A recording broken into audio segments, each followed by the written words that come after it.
Hello नमस्कार साथियों, example 91 में आप सभी का स्वागत है दोस्तों।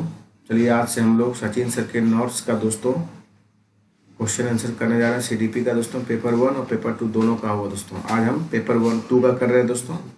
जिन भाई बहनों को पीडीएफ चाहिए दोस्तों वो इस नंबर पर कॉल कीजिए, आप लोगों को पीडीएफ उपलब्ध करा दिया जाएगा दोस्तों। और वीडियो 1 से 2 बार जरूर देखिएगा दोस्तों, और चैनल को सब्सक्राइब कीजिएगा दोस्तों। वीडियो अच्छा लगे तो आप लोग चैनल को सब्सक्राइब कीजिएगा दोस्तों। ये जो नोट्स है दोस्तों, ये अपडेटेड नोट्स है दोस्तों, जो 2023-24 के लिए सचिन सर क्लास में जो पढ़ा रहे हैं दोस्तों। जो अभी जुलाई में जो एग्ज़ाम होने वाला सीडीपी सीटेट का दोस्तों, उसका ये टेस्ट होगा दोस्तों, उसी का ये पीडीएफ है दोस्तों सीडीपी का। चलिए हम लोग स्टार्ट करते हैं। बाल विकास एवं शिक्षण शास्त्र दोस्तों।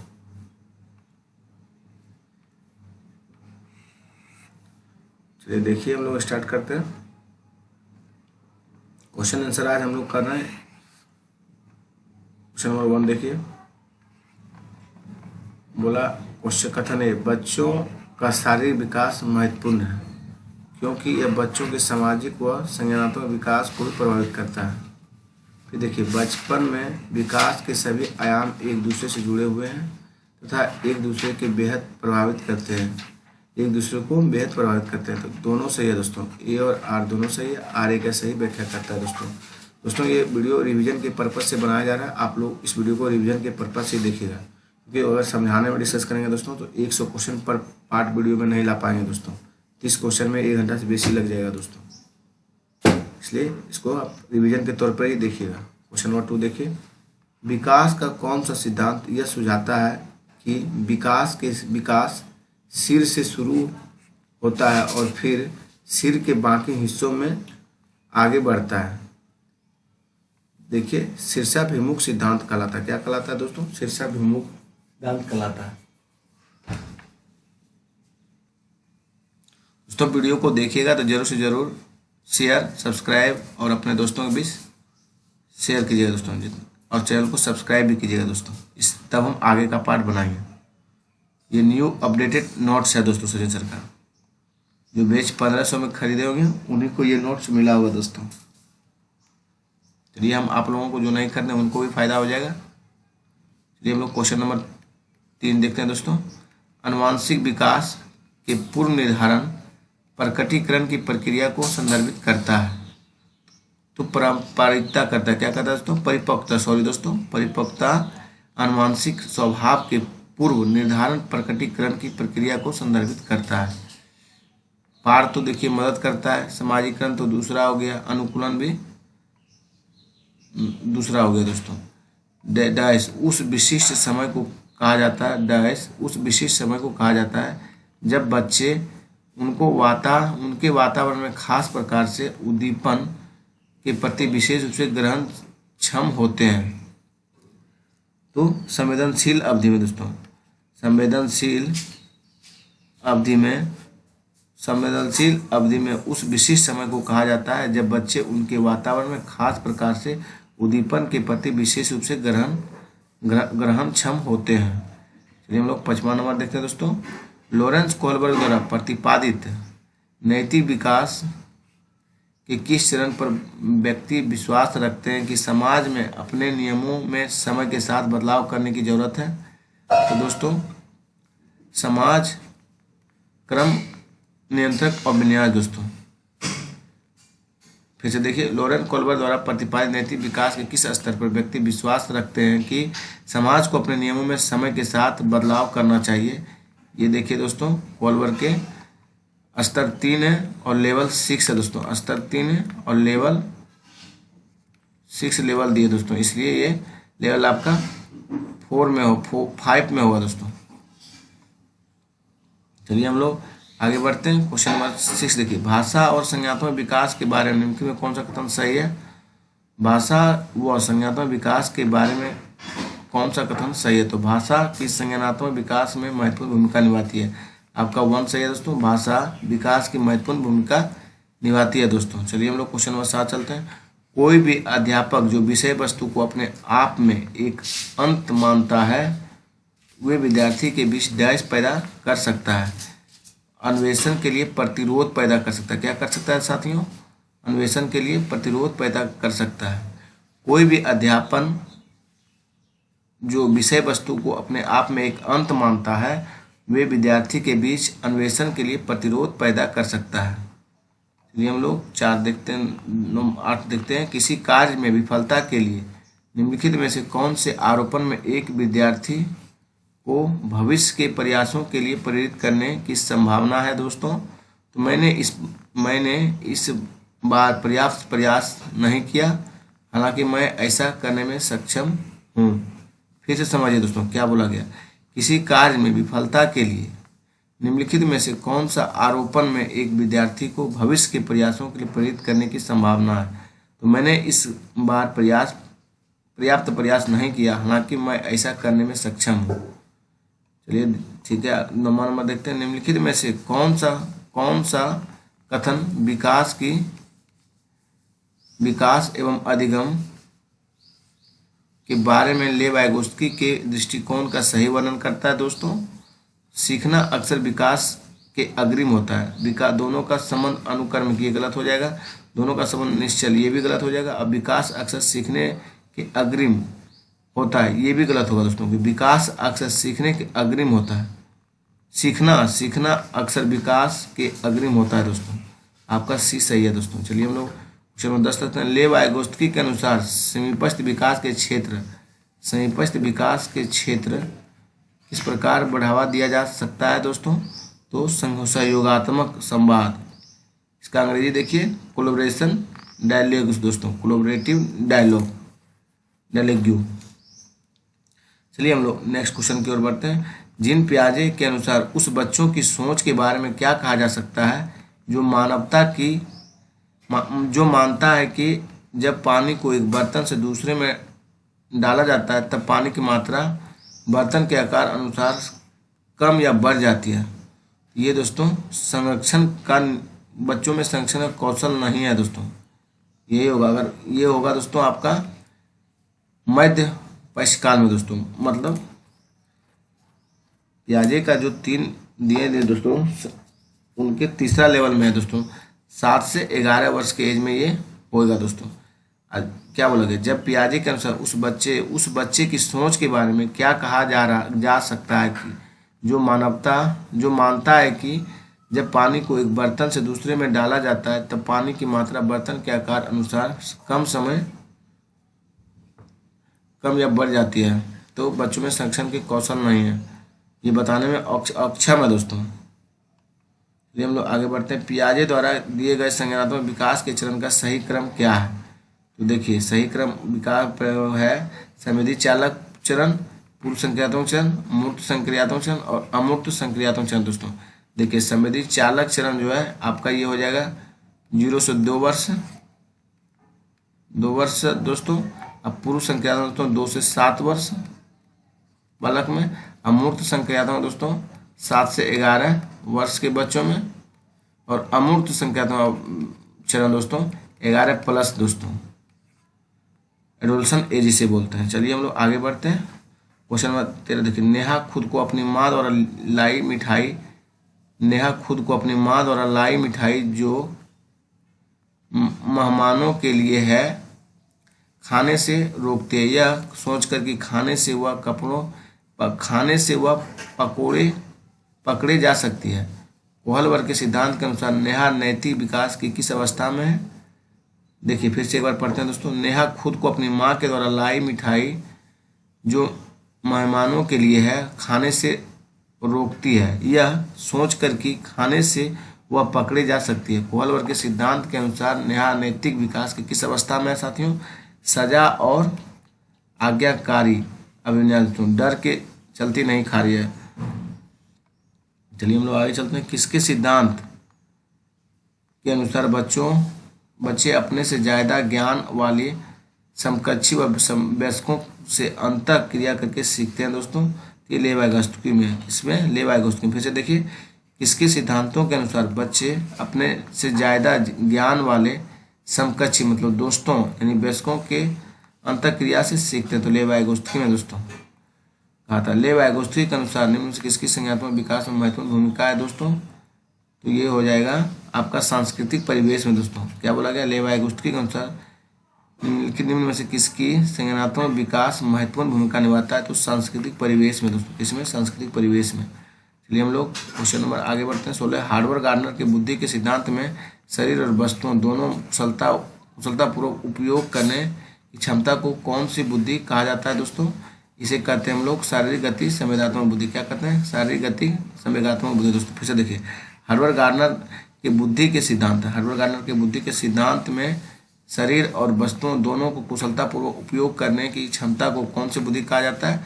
शारीरिक गति संवेदनात्मक बुद्धि दोस्तों।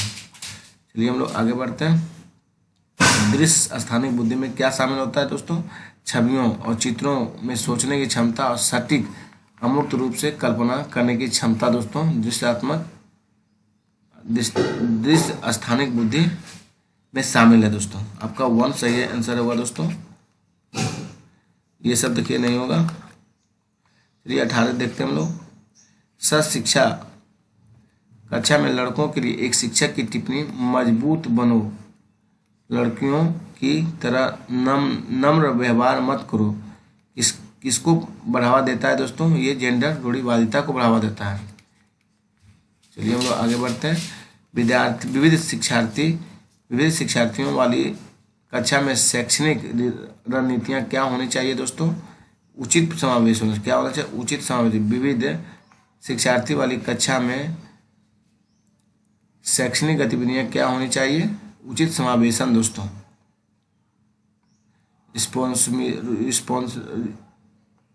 चलिए हम लोग आगे बढ़ते हैं। क्वेश्चन नंबर 20 सीखने के लिए मूल्यांकन का एक महत्वपूर्ण पहलू है, तो यह सीखने में होने वाले बदलाव का अवलोकन करता है। क्या करता है दोस्तों? यह सीखने में होने वाले बदलाव का अवलोकन करता है। मूल्यांकन का उद्देश्य क्या होना चाहिए? मूल्यांकन का उद्देश्य छात्रों के बीच सीखने सिखाने की प्रक्रिया में सहायता होना चाहिए। मूल्यांकन का उद्देश्य। क्वेश्चन नंबर आगे देखते हैं हम लोग। क्वेश्चन देखिए, समावेशी शिक्षा में केवल विशेष बच्चों ही लाभान्वित होते हैं। फिर देखिए तर्ककार, समावेशी शिक्षा की अवधारणा इस दर्शन पर आधारित है कि केवल कुछ बाध्यता वाले शिक्षार्थी की जरूरतों को ही परिपोषित किया जाता है। तो दोस्तों यार दोनों गलत है, क्योंकि समावेशी शिक्षा में केवल सब नेगेटिव भी है दोस्तों, इसलिए भी गलत हुआ। लेकिन समावेशी शिक्षा में सभी को समान नजरिए से लाभान्वित किया जाता है दोस्तों। और समावेशी शिक्षा की अवधारणा इस दर्शन पर आधारित है कि केवल ये भी नेगेटिव है, कुछ बाध्यता वाले भी शिक्षार्थियों की जरूरतों को पोषित किया जाता है, ये भी गलत नहीं है, तो सबको किया जाता है पोषित। चलिए हम लोग आगे बढ़ते हैं। क्वेश्चन नंबर 23 देखते हैं। निम्न से कौन सा शारीरिक गति विकलांगता से जूझते विद्यार्थी के लिए संगतिशीलता सहायक तकनीक का उदाहरण है दोस्तों? तो व्हील चेयर और पहिए कुर्सी दोस्तों। फिर से देखिए, कौन सा शारीरिक गतिक विकलांगता से जूझते विद्यार्थियों के लिए गतिशीलता सहायक तकनीक का उदाहरण है? व्हील चेयर और पहिए कुर्सी दोस्तों। चलिए नेंगड़ था दोस्तों। गणितीय अवधारणा और गणना में कठिनाइयाँ किन छात्रों के विशिष्ट विशेषताएं हैं? तो गुणज विकल्प दोस्तों। क्या है? गणितीय समझ जान रहे हैं, विशिष्ट विकल्प। चलिए हम लोग आगे बढ़ते हैं। 25 देखिए, रचनात्मक बच्चों की विशिष्ट पहचान विशेषता में शामिल है, तो जटिलता की वरीयता शामिल है। क्या है दोस्तों? जटिलता के लिए वरीयता। रचनात्मक बच्चों की विशिष्ट पहचान विशेषताओं में शामिल है, जटिलता के लिए वरीयता दोस्तों रचनात्मक में शामिल है। हार्ड से सीरियल क्रम दोस्तों। रचनात्मक मतलब सीरियल, मतलब एक क्रम में सजाना। अर्थपूर्ण अधिगम में क्या सम्मिलित है दोस्तों? अर्थ में एक दूसरे के साथ बातचीत करना और दोस्तों सीखने के तरीके पर विचार करना, दोनों सही होगा दोस्तों अर्थपूर्ण अधिगम में। चलिए हम लोग आगे बढ़ते हैं। शिक्षार्थी केंद्रित दृष्टिकोण वह है जहाँ पाठ्य पुस्तक सभी सीखने का केंद्र है। अब तर्क देखिए, माध्यमिक विद्यालय में छात्र सबसे अच्छा सीखते हैं जब पाठ्य पुस्तक को पुनः पेश करने के लिए कहा जाता है। तो दोस्तों ए और आर दोनों गलत है, क्योंकि शिक्षार्थी केंद्रित दृष्टिकोण वह है जहां पाठ्य पुस्तक सभी सीखने का केंद्र। पाठ्य पुस्तक ही वर्ड गलत है दोस्तों। किताब से नहीं सिखा जाता, अवलोकन करके सिखा जाता है, मतलब फील्ड ट्रिप पर करवा के सिखा जाएगा दोस्तों, किताब केंद्रित नहीं होगा दोस्तों। माध्यमिक विद्यालय में छात्र सबसे अच्छा सीखते हैं जब पाठ्य पुस्तक के पुनः पेश कर, ये भी गलत है दोस्तों, पुनः पेश नहीं किया जाएगा, इसलिए दोनों गलत है। चलिए हम लोग आगे चलते हैं। एक सामाजिक संरचनात्मक कक्षा में अधिगम, एक सामाजिक रचनात्मक कक्षा में अधिगम क्या होगा दोस्तों? ज्ञान के सनिर्माण की एक प्रक्रिया। क्या है? ज्ञान के सनिर्माण की एक प्रक्रिया है। 29 देखिए, अधिगम के लिए उचित कक्षा वातावरण का आधार होना चाहिए, तो सहयोग और सकारात्मक होना चाहिए। क्या बोला गया फिर से देखिए, अधिगम मतलब सीखने के लिए उचित कक्षा वातावरण का आधार होना चाहिए, तो सहयोग और सकारात्मक होना चाहिए। कैसा होना चाहिए? सहयोग और सकारात्मक। चलिए हम लोग आगे बढ़ते हैं। मध्य विद्यालय के बच्चों को सहज अनुमान लगाने के लिए प्रोत्साहित करना और उन्हें विभिन्न तरीकों की तलाश करने के लिए प्रोत्साहित करना समस्या समाधान कौशल को बढ़ावा देने के लिए एक प्रभावी रणनीति है। बच्चे विभिन्न दृष्टिकोण की चर्चा और सोच की प्रक्रियाओं के माध्यम से सीखते हैं, तो दोनों सत्य है दोस्तों, ए और आर दोनों सही है, और आर का सही व्याख्या कर रहा है दोस्तों। चलिए हम लोग चलते हैं नेक्स्ट क्वेश्चन। कक्षा में प्रश्न केवल छात्रों द्वारा पूछे जाने चाहिए और सिर्फ शिक्षक द्वारा ही उत्तर दिए जाने चाहिए, ये गलत है। केवल केवल जितना है सब गलत है, नेगेटिव है दोस्तों। किसी के भी द्वारा नहीं पूछे और नहीं जवाब दिए जाने, ये भी गलत है। छात्रों और शिक्षकों द्वारा पूछे और उत्तर देने चाहिए दोस्तों, ये आपका सही है। चलिए हम लोग आगे बढ़ते हैं। विद्यार्थियों में आंतरिक अभिप्रेरणा को कैसे बढ़ाया जा सकता है? तो आंतरिक अभिप्रेरणा मतलब सीखने के लिए उसे कैसे बढ़ावा दे सकते हैं विद्यार्थी दोस्तों? तो सीखने की खुशी पर ध्यान केंद्रित करते हैं, सीखने की खुशी पर ध्यान। देखिए, भौतिकवादी पुरस्कार से नकारात्मक है, ये भी दंड भी नहीं, सब नेगेटिव वर्ड है दोस्तों। मध्य विद्यालय के छात्र किन प्रक्रियाओं के द्वारा ज्ञान का निर्माण करते हैं और अर्थ निकालते हैं? आप सभी जान रहे दोस्तों, मध्य विद्यालय के छात्र किन प्रक्रियाओं के द्वारा ज्ञान का निर्माण करते हैं और अर्थ निकालते हैं? तो आप सभी जानते हैं क्रियान्वेषण, ये भी होगा। आपका अमूर्त समस्याओं पर काम करना, ये भी हो जाएगा। पूछताछ का प्रयोग, ये भी होगा दोस्तों। शिक्षक और साथियों के साथ बातचीत, दोनों सभी हो जाएगा दोस्तों, इसमें चारों हो जाएगा आपका। ये हम लोग आगे बढ़ते हैं। शिक्षकों को चाहिए कि वे बच्चों की योग्यता को डैश और असफलता को डैश के रूप में सोचने के लिए प्रोत्साहित करें। क्या बोला गया? शिक्षकों को चाहिए कि बच्चों की योग्यता को डैश और असफलता को डैश के रूप में प्रोत्साहित करना। देखिए ऑप्शन देखते हैं, अस्थायी शर्मनाक, गलत है दोस्तों ये भी।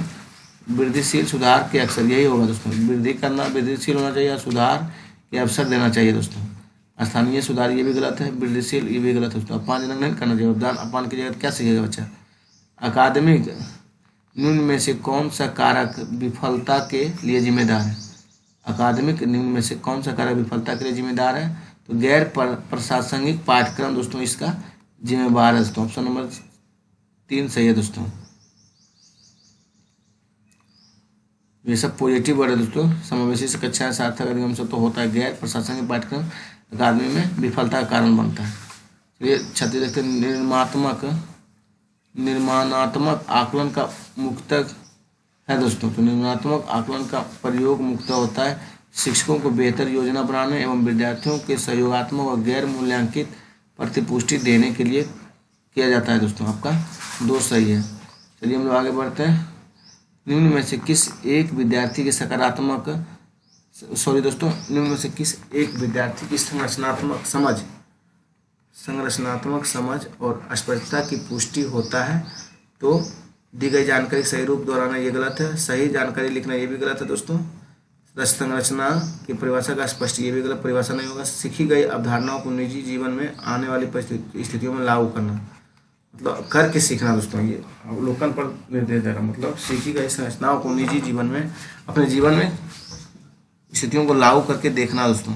अर्थपूर्ण सीखने की प्रक्रिया की सुशायद होता है दोस्तों, तो ये विद्यार्थियों द्वारा शिक्षिका से प्रेरणा है दोस्तों, ये भी गलत हो जाएगा।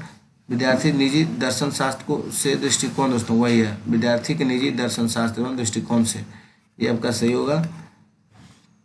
विकास की दिशा और क्रम हर बच्चों के लिए समान होता है, लेकिन हर बच्चा अपनी गति से विकसित होता है। यह बाल विकास के निम्नलिखित में किस सिद्धांत को दर्शाता है दोस्तों?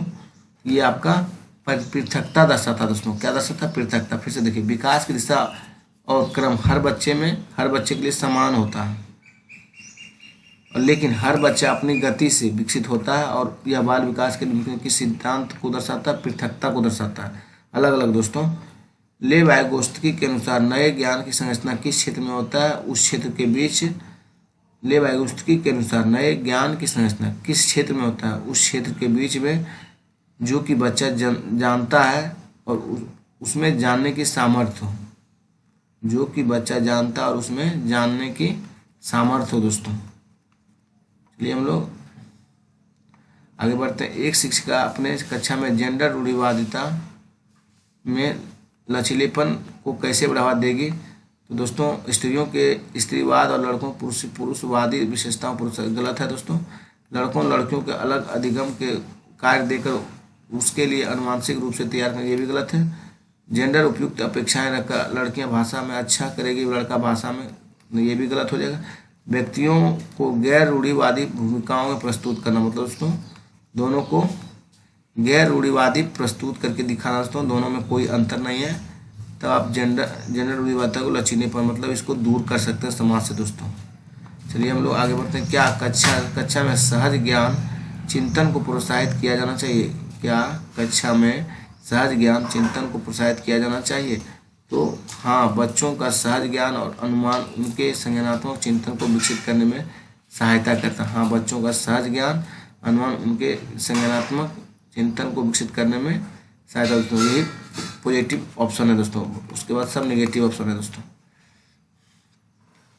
किस स्तर पर बच्चे नियमों के साथ खेलों में भाग लेने में सक्षम होते हैं, उनकी एथलेटिक्स क्षमताओं का विकास होता है और तार्किक विचार प्रक्रिया भी बढ़ जाता है। हालांकि यह ठोस अनुभवों तक ही सीमित होता है। तो मध्य बचपन में दोस्तों क्या बोला गया? किस स्तर पर बच्चे नियमों के साथ खेलों में भाग लेने में सक्षम होता है, उनकी एथलेटिक्स क्षमताओं का विकास होता है तथा तार्किक विचार प्रक्रिया बढ़ जाती है। हालांकि यह ठोस अनुभव तक की सीमित होती है। तो मध्य बचपन दोस्तों 7 से 11 वर्ष के एज में दोस्तों, मूर्त संक्रियात्मक जिसे बोलते हैं हम लोग। चलिए हम लोग आगे बढ़ते हैं। क्वेश्चन नंबर 44 देखिए। कुछ संस्कृतियों में पहले मासिक धर्म का आना उत्साह के साथ मनाया जाता है, जबकि अन्य संस्कृतियों में इसे गुप्त रखा जाता है। सही बात है दोस्तों। बच्चे के लिए बचपन के अनुभव उनके सामाजिक सांस्कृतिक संदर्भों के आधार पर अलग तरह से होते हैं। तो दोनों सही है दोस्तों। अब व्याख्या भी सही कर रहा है, यार दोनों सही है। आर की व्याख्या भी कर रहा है दोस्तों। चलिए हम लोग 45 देखते हैं। विकास है, विकास क्या है? ये पूरी गतिशील प्रक्रिया, विकास जीवन भर चलते रहने वाली प्रक्रिया दोस्तों। विकास के शीर्षगामी सिद्धांत में कहा गया है कि विकास किस प्रकार आगे बढ़ता है? तो दोस्तों सिर से पैर की ओर विकास आगे बढ़ता है। किस तरह बढ़ता है? सिर से पैर की ओर दोस्तों।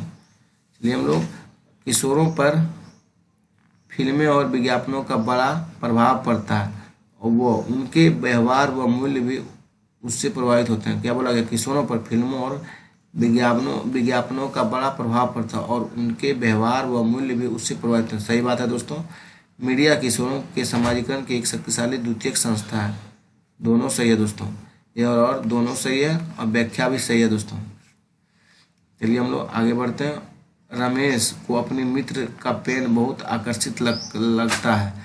वह उसे चुराने का विचार करता है, परंतु वह उसे नहीं चुराता क्योंकि यदि उसके अभिभावकों को पता चलेगा तो उसे बुरा बालक कहेंगे। कोहलवर्ग के अनुसार रमेश नैतिक विकास किस चरण में है? तो दोस्तों ये आपका हो जाएगा अच्छा लड़का और अच्छी लड़की का विन्यास दोस्तों। चलिए फिर से देखिए। रमेश ने अपने मित्र का पेन बहुत आकर्षित लगता है। वह उसे चुराने का विचार करता है, परंतु वह उसे नहीं चुराता क्योंकि यदि उसके अभिभावक को पता चलेगा तो उसे बुरा बालक कहेंगे। कोहलवर्ग के अनुसार रमेश नैतिक विकास किस चरण में है? तो आपका अच्छा लड़का आपका लेवल 2 में है दोस्तों। लेवल 2 चरण आपका 2 में, पारंपरिक चरण में है दोस्तों। चलिए हम लोग आगे बढ़ते हैं। जीन पियाजे के संज्ञानात्मक विकास के सिद्धांत की एक प्रमुख आलोचना उनका यह विश्वास है कि सभी बच्चे 4 चरणों के क्रम में एक ही तरीके से प्रगति करते हैं। फिर देखिए आर, सामाजिक सांस्कृतिक कारक संज्ञानात्मक विकास में महत्वपूर्ण भूमिका निभाते हैं। दोनों सही है दोस्तों, ए और आर दोनों सही है और व्याख्या भी सही है दोस्तों। चलिए 50 किस चरण में बच्चे की तर्कशीलता समस्या को एक ही पहलू से प्रत्यक्ष दिखाई देने वाली अनुभूति पर सीमित रहता है दोस्तों, अनुभूति पर सीमित रहता है। तो ये पूर्व संक्रियात्मक है। चलिए एक बार फिर से देखते हैं हम लोग ये क्वेश्चन। किस चरण में बच्चों की तर्कशीलता समस्या को एक ही पहलू से प्रत्यक्ष दिखाई देने वाली अनुभूति पर सीमित रहता है? ये दोस्तों 7 से 11 वर्ष में दोस्तों, सॉरी दोस्तों 7 से 11 2 से 7 वर्ष की एज में ये होता है। हम लोग आगे बढ़ते हैं। निम्न में से कौन ले वाइगोत्स्की के सिद्धांत में उत्पन्न होने वाली एक कक्षा निहितार्थ है? क्या बोला गया? निम्न में से कौन ले वाइगोत्स्की के सिद्धांत के से उत्पन्न होने वाली एक कक्षा निहितार्थ लिए मिलाते हैं? शिक्षकों को चाहिए कि बच्चे के समर्थन के लिए दिए जाने वाली मदद स्तर और मात्रा में बदलाव करें। सही है दोस्तों। फिर शिक्षकों को उद्दीपन और प्रतिक्रिया अनुकूलन को सक्षम बनाना, ये गलत है। शिक्षकों को सकारात्मक नकारात्मक दोनों यह सुदृढ़ीकरण को बढ़ावा देता है। शिक्षकों को स्मृति रणनीतियों को बढ़ावा कितना, ये भी गलत होगा, रटना नहीं है उसको, स्मृति जो है यही निगेटिव है दोस्तों। चलिए हम लोग आगे बढ़ते हैं। 52 देखिए, बच्चों में नैतिक विकास का सिद्धांत किसने प्रतिपादित किया? नैतिक विकास का विकास जो किया दोस्तों लॉरेंस कोहलबर्ग के। कौन दिया? Lawrence Kohlberg. दोस्तों ये वीडियो रिवीजन पर्पज से ही बनाया जा रहा है। आप लोग इसमें व्याख्या की उम्मीद मत कीजिएगा, व्याख्या करेंगे तो 1 घंटा 60 मिनट में दोस्तों 60 मिनट या दोस्तों 40 से 45 मिनट में आपको ये 100 क्वेश्चन नहीं करवा पाएंगे दोस्तों। वाइगोत्स्की के अनुसार निम्न में से क्या बच्चों को समीपस्थ विकास के क्षेत्र की दूरी तय करने में मदद करेगा? पाठ दोस्तों क्या बोला गया फिर से देखिए। वाइगोत्स्की के अनुसार निम्न में से क्या बच्चों को समीपस्थ विकास के क्षेत्र की दूरी तय करने में मदद करेगा? तो पाठ दोस्तों, पाठ मतलब स्कैफोल्डिंग दोस्तों मदद कर रहा है, तो ढांचा हुआ हेल्प करना। हार्वर्ड गार्डनर बुद्धिमत्ता के स्थिर लक्षण होने की पारंपरिक सोच की आलोचना करते हैं। निम्न में से कौन सी बुद्धि को उन्होंने 8 प्रकार की बुद्धिमत्ता में शामिल नहीं किया? दोस्तों सही बात है दोस्तों। चलिए हम लोग देखते हैं। ये आपका सृजनात्मक बुद्धिमत्ता को शामिल नहीं किए हैं। प्राकृतिक बुद्धिमत्ता शामिल है, भाषाई बुद्धिमत्ता शामिल है, संगीतमय बुद्धिमत्ता भी शामिल है दोस्तों, लेकिन जो निगेटिव में ये आपका शामिल नहीं है दोस्तों। चलिए हम लोग आगे बढ़ते हैं। कौन सा प्रश्न बच्चों के विश्लेषणात्मक चिंतन को बढ़ावा देगा? दोस्तों ये हम पूर्वाग्रह व रूढ़िवादी सोच को चुनौती दे सकते हैं। क्या बोला गया? कौन सा प्रश्न बच्चों के विश्लेषणात्मक चिंतन को बढ़ावा देगा? हम पीछे वाला ज्ञान के साथ जोड़ के हम पढ़ाएंगे दोस्तों, तो चिंतन को बढ़ावा देगा दोस्तों। सोच कैसे चुनौती दे सकता है, वही पूछा गया दोस्तों। देखिए शिक्षकों को बच्चों के मूल्यांकन के लिए मानकीकृत, देखिए निगेटिव है, समावेशी शिक्षा के उद्देश्य मतभेद को खारिज कर सभी को समान बनाने की दिशा में काम करना। आज सही है दोस्तों, लगता है दोनों गलत है दोस्तों। उद्देश्य मतभेदों की खारिज कर यही कर दे दोस्तों, समान बनाने की दिशा में काम करना, ये गलत है दोस्तों। ये और आर दोनों गलत है। शिक्षकों में जेंडर तटस्थ भाषा का प्रयोग करना चाहिए और चर्चा करनी चाहिए कि जेंडर एक सामाजिक संरचना है जिससे डैश को बढ़ावा मिले। ये दोस्तों जेंडर अनुरूपता होगा। क्या होगा? जेंडर अनुरूपता। क्या बोला गया? शिक्षकों को जेंडर तटस्थ भाषा का प्रयोग करना चाहिए और चर्चा करनी चाहिए कि जेंडर एक सामाजिक संरचना है, तो जिससे जेंडर अनुरूपता को बढ़ावा मिलेगा दोस्तों। चलिए हम लोग आगे बढ़ते हैं। विविध शिक्षार्थियों के समूह में शिक्षकों को बहुसांस्कृतिक शिक्षा का अभ्यास किस तरह करना चाहिए दोस्तों? तो कक्षा का ऐसा लोचदार बनाकर जहाँ हर बच्चा अपनेपन की भावना महसूस करे। बहुसांस्कृतिक मतलब समझ गए दोस्तों, सबको एक नज़र से देखना। शिक्षकों की भूमिका क्या होना चाहिए? कक्षा को सुगम बनाना चाहिए, मतलब आसान बनाना चाहिए, और हर बच्चे में अपनेपन की भावना महसूस करना चाहिए।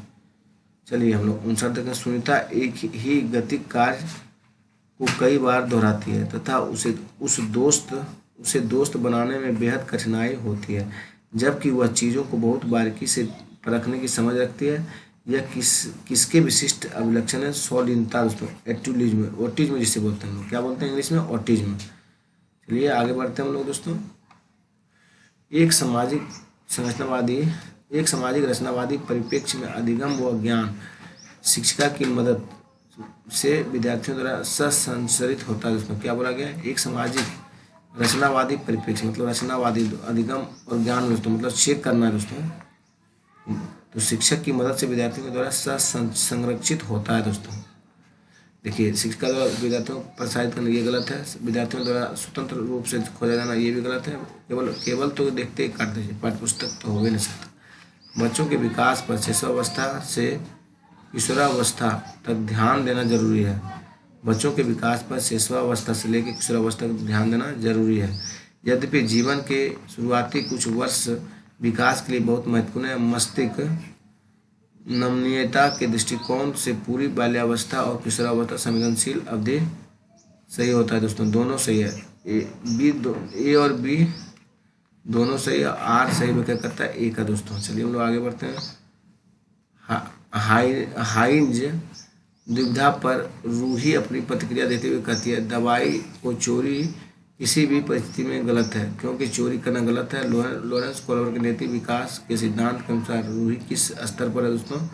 तो पारंपरिकता, कानून व्यवस्था, अभिनिमुखीकरण दोस्तों। क्या है? पारंपरिक मतलब पारंपरिक, कानून व्यवस्था, अभिनवीकरण दोस्तों।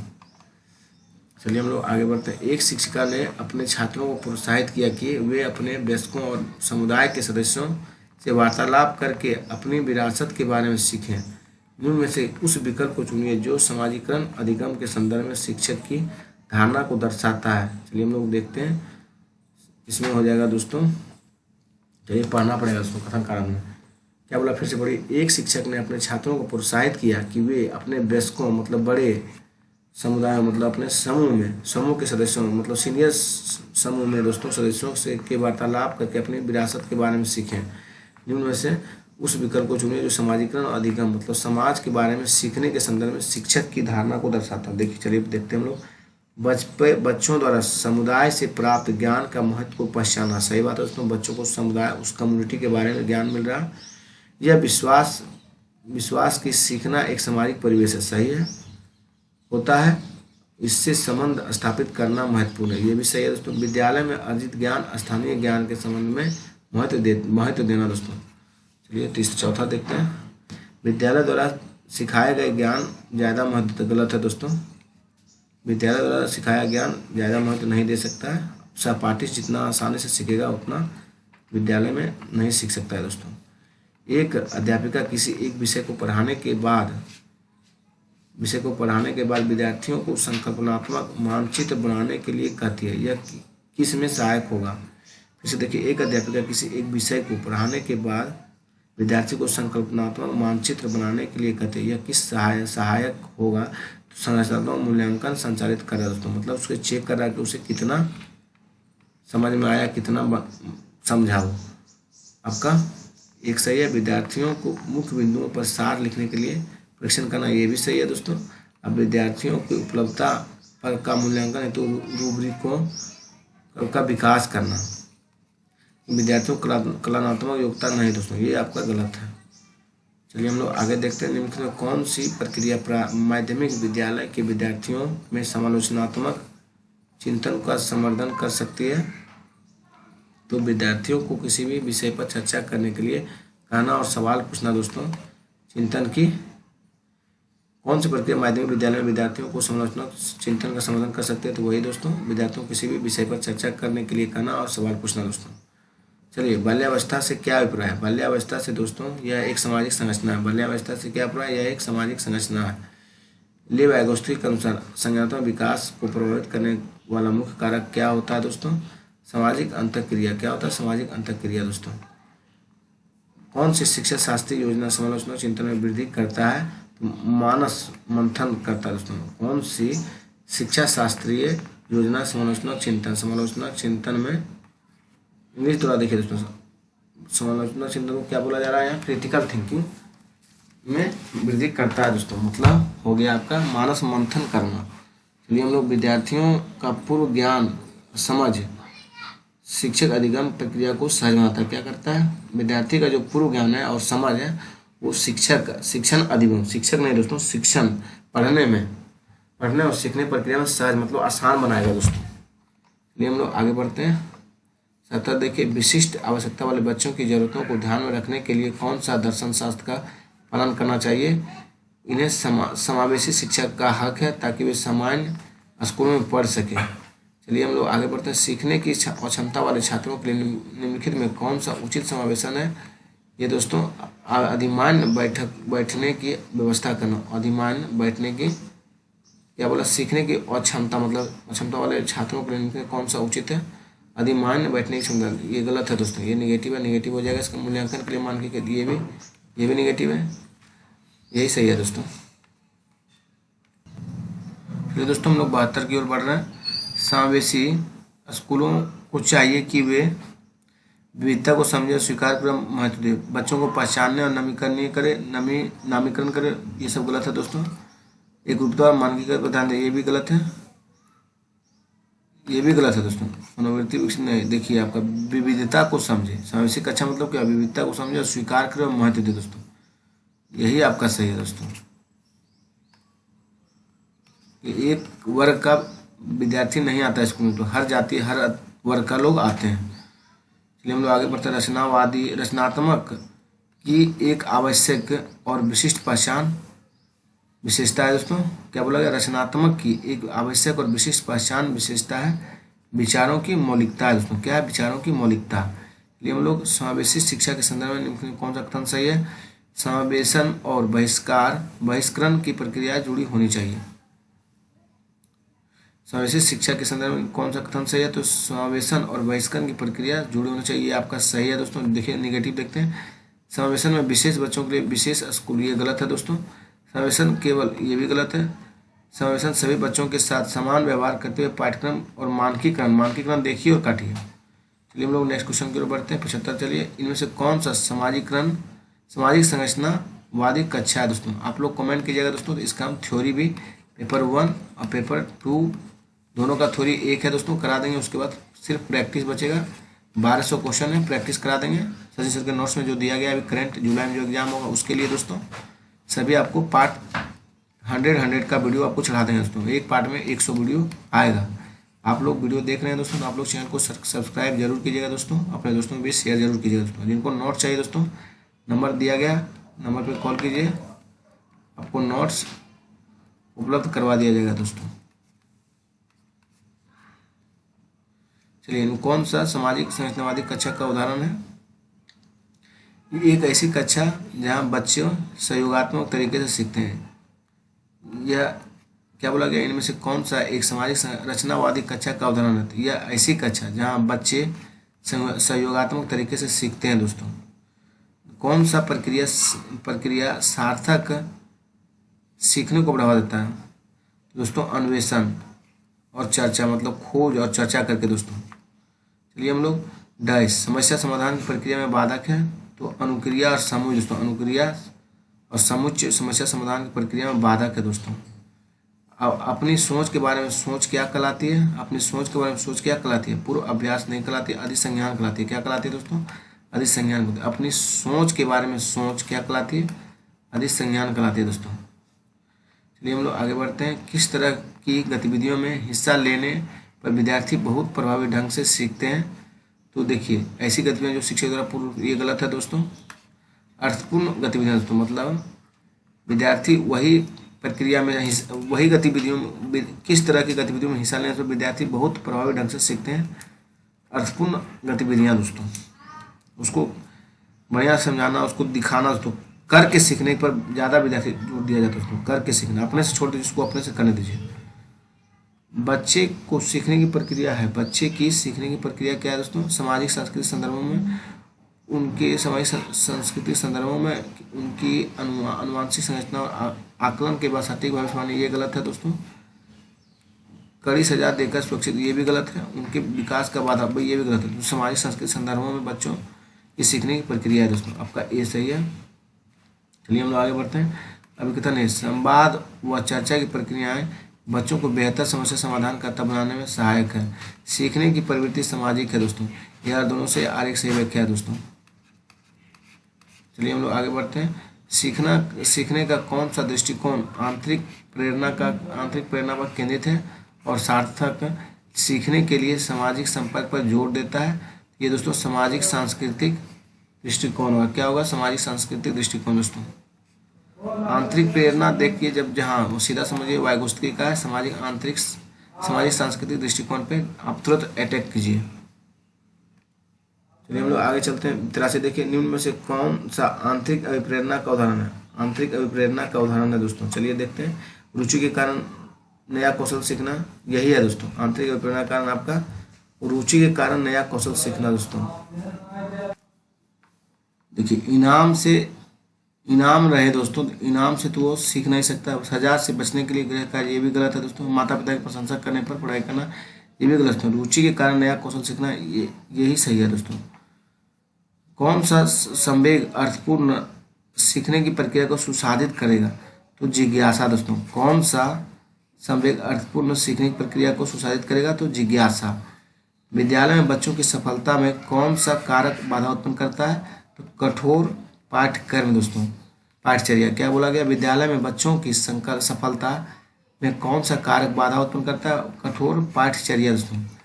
चलिए हम लोग निम्नलिखित में से कौन सा सिद्धांत बताता है कि विकास एक प्रतिरूप का पालन करता है जो सिर और ऊपरी शरीर के हिस्सों में शुरू होता है और फिर शरीर के बाकी हिस्सों में? तो दोस्तों पदानुक्रमित एकीकरण का सिद्धांत है। चलिए हम लोग फिर से इसको देखते हैं। कौन सा सिद्धांत बताता है कि विकास एक प्रतिरूप का पालन करता है जो सिर से ऊपरी शरीर के हिस्सों में शुरू होता है और फिर शरीर के बाकी हिस्सों में? पदानुक्रमित एकीकरण का सिद्धांत है दोस्तों। चलिए हम लोग आगे बढ़ते हैं। ले वाइगोत्स्की के सिद्धांत के अनुसार बच्चे के सीखने के लिए क्या महत्वपूर्ण है दोस्तों? तो अनुबंध महत्वपूर्ण है। क्या है? सॉरी दोस्तों, इनाम छोड़ के सब महत्वपूर्ण है दोस्तों। ले वाइगोत्स्की बच्चों के सीखने से दोस्तों इनाम ले, इनाम, सजा से बचाव और सामाजिक अंतःक्रिया। सॉरी दोस्तों, ये गलत बता दिया गया। इनाम तो निगेटिव वर्ड है। इनाम आपका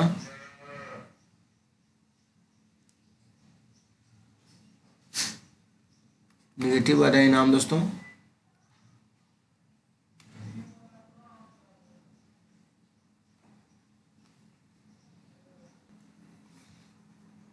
देखिए दोस्तों, इनाम आपका नेगेटिव वर्ड है। सामाजिक अंतःक्रिया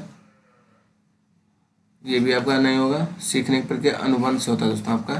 फोर्स से, सजा से बचने भी नहीं सीखा जा सकता। सॉरी दोस्तों, थोड़ा मोड़ा अगर गलती हो, पहला वीडियो है दोस्तों, तो थोड़ा कॉपरेट कीजिएगा। थोड़ा मोड़ा मिसप्रिंट हो भी सकता है दोस्तों। सीखने के लिए आकलन में क्या शामिल है? सीखने के लिए आकलन में क्या शामिल है दोस्तों? सिखाने से पहले, के दौरान व बाद में मूल्यांकन और स्व मूल्यांकन। सीखने के लिए आकलन में क्या शामिल है दोस्तों? आपका स्व मूल्यांकन भी होगा।